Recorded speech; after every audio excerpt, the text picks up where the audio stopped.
She didn't become cold, she became honest. And that distinction is going to matter more to you than anything else you hear today. Here is the paradox most people never see coming. The woman who everyone described as the warmest person in the room, the one who remembered your birthday, who stayed late, who always had the right words, she is also the most dangerous person to push too far. Not because she becomes cruel, but because when she finally stops being nice, she becomes something no amount of niceness could ever produce. She becomes real. Carl Gustav Jung spent decades mapping what he called the process of individuation, the painful, necessary journey of becoming who you actually are beneath everything you were taught to perform. And what he found, specifically in women who lead with empathy, is something that has been quietly playing out in your life, probably for years, without a name.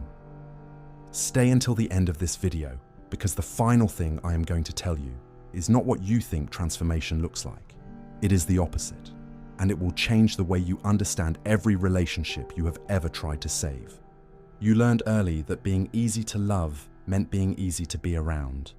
You made yourself soft around sharp people. You made yourself small around people who needed to feel large. You smoothed over silences, absorbed tensions that were never yours. And somewhere along the way, you started confusing kindness with self-erasure and didn't notice when one became the other. You felt proud of your patience, and you should have. It was real, but it cost you something you haven't fully named yet. A low-grade exhaustion that sleep doesn't fix. A creeping sense that the people closest to you know a version of you that you curated for their comfort, not one you actually chose. A question that surfaces sometimes late at night, that sounds something like, is this actually me? Or is this just what I became so everyone would stay? The false belief you have likely carried is this, that your sensitivity is the problem, that if you were less affected, less feeling, less attuned to everyone else's inner weather, things would be easier. You may have spent years trying to harden yourself, to care less, to be more rational, more detached. You believed the empathy was the wound. But what if the empathy was never the wound? What if the wound was the decision, made so long ago you can't remember making it, to weaponize your sensitivity against yourself? To use your attunement to others as a reason to go silent about your own needs? That painful pattern you have been trying to escape is not a flaw in your character. It is the doorway, and it only opens from the inside. Jung introduced the concept of the persona, the social mask we construct to make ourselves acceptable to the world around us.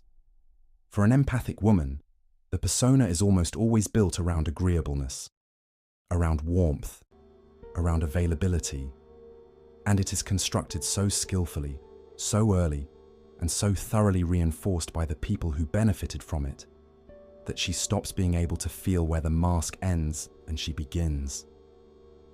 Think of it this way. Imagine wearing a coat that fits so well, it starts to feel like skin. You forget you put it on. You forget there is anything underneath. And then one day, because of a betrayal, a loss, an exhaustion so complete it can't be ignored, the coat becomes unbearable. Not because you changed, but because you finally felt it. Jung called the buried interior the shadow, not evil, not shameful, but everything that didn't make it into the persona. For women socialized into caretaking, the shadow holds anger that was never allowed a voice, boundaries that were never permitted a spine, desire that was edited into nothing because desire felt dangerous or selfish or too much. Most women never reach their shadow because the persona is too comfortable for everyone else. They stay agreeable, they stay exhausted, they stay invisible to themselves. But here is what Jung documented and what your own experience has been quietly confirming. The shadow does not disappear when ignored, it accumulates. And the woman who finally stops being nice is not having a breakdown. She is integrating. What you have been through is not random. It has a name, It has been studied, and it is pointing directly at something you were always meant to become. The first shift is from harmony-seeking to truth-telling. Before this shift, she edited herself in real time. She felt the honest thing rise in her throat and swallowed it, replaced it with something softer, something that wouldn't disturb the room. She told herself this was maturity.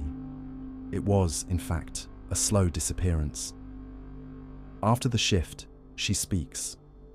Not harshly, not to punish, but with the calm precision of someone who no longer believes her silence protects anyone. A friend cancels for the third time without explanation, and instead of saying it's fine, she says actually it isn't, and here is why. The relationship either deepens or ends. Either outcome is honest. Either outcome is hers. This matters because truth is the only foundation on which real intimacy can be built, and she was building on performance. The second shift is from absorbing others' emotions to witnessing them. Before this shift, she was porous. Someone else's anxiety became her anxiety. Someone else's disappointment felt like her failure. She had never been taught the difference between compassion and merger. She felt everything so completely that she lost herself in it every time. After the shift, she learns to be present without dissolving. She can sit with a friend in pain and feel genuine care without making that pain her emergency to fix. A partner comes home in a cold mood, and she no longer spends the evening quietly auditing everything she might have done wrong. She asks once, offers presence, and returns to herself. This matters because you cannot sustain love from inside an anxiety spiral. You can only sustain it from solid ground. The third shift is from earning worth to inhabiting it. This one is quieter and more devastating in its simplicity. Before this shift, she did things, good things, generous things, from a place of silent negotiation. If I give enough, I will be safe.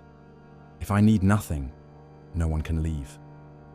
The giving was real, but the fear underneath it was running everything. After the shift, she helps because she wants to, not because she is terrified of what happens if she doesn't. She says no to a request without composing a lengthy internal justification. She takes up space in a conversation without waiting for permission. Someone who used to call her generous now calls her difficult. She understands this is not an insult. It is evidence. This matters because any love that was conditional on her smallness was never about her at all. The fourth shift is from performing wholeness to becoming it. This is the one that changes everything else. Before this shift, she was fluent in the language of I'm fine. She had refined her presentation of okayness into a kind of art. She looked together precisely because the cost of not looking together felt unsurvivable. After the shift, she lets the fractures show, not for spectacle, but because she is no longer ashamed of being human. She says, I don't know, without bracing. She sits with uncertainty, without immediately trying to resolve it. She stops performing a version of herself and starts, slowly, meeting the real one. This matters because the woman who has integrated her shadow does not need to manage other people's perception of her. She is already whole. She already knows. Here is the part most people skip, and it is the part that will cost you if you skip it too. Some women reach a place in this process where the shadow starts to speak and mistake liberation for license. The anger that was buried, which is legitimate, which was necessary to acknowledge, becomes the new persona. The pendulum swings. The woman who was too agreeable becomes someone who is now armored, closed, preemptively defended against everyone, including the people who were never the threat. A half-finished integration does not look like transformation.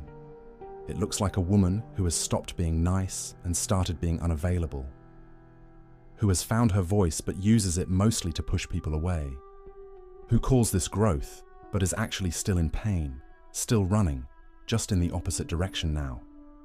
The shadow does not become free by being released without consciousness. It becomes free by being understood. That distinction will determine everything. You came here expecting to learn about when an empathic woman stops being nice. But the real revelation is this: she never actually stops being empathic. She stops being compliant. And those two things are not the same. In fact, they are opposites. The woman who has done this work becomes more capable of genuine empathy, not less, because she is no longer using empathy as a currency, as a strategy, as a survival mechanism. She is using it the way it was always meant to be used, as a bridge between two full people, not as a sacrifice from someone who has nothing left to give. Her care is now chosen.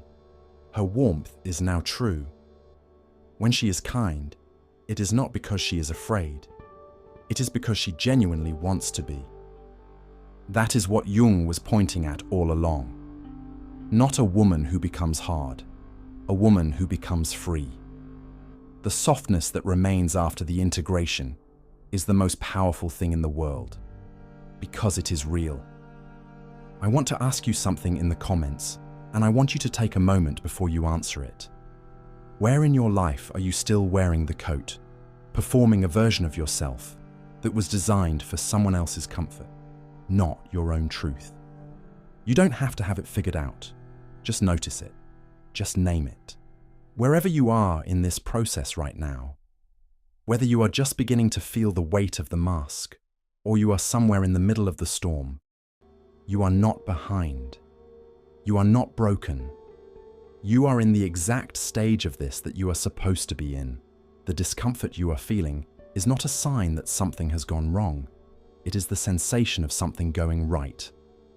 In the next video, we are going to go deeper into what Jung called the anima and animus, the inner masculine and feminine that every person carries, and why an empathic woman's relationship to her own inner masculine is often the hidden key to everything she has been searching for. You are going to want to see that one. I'll see you there.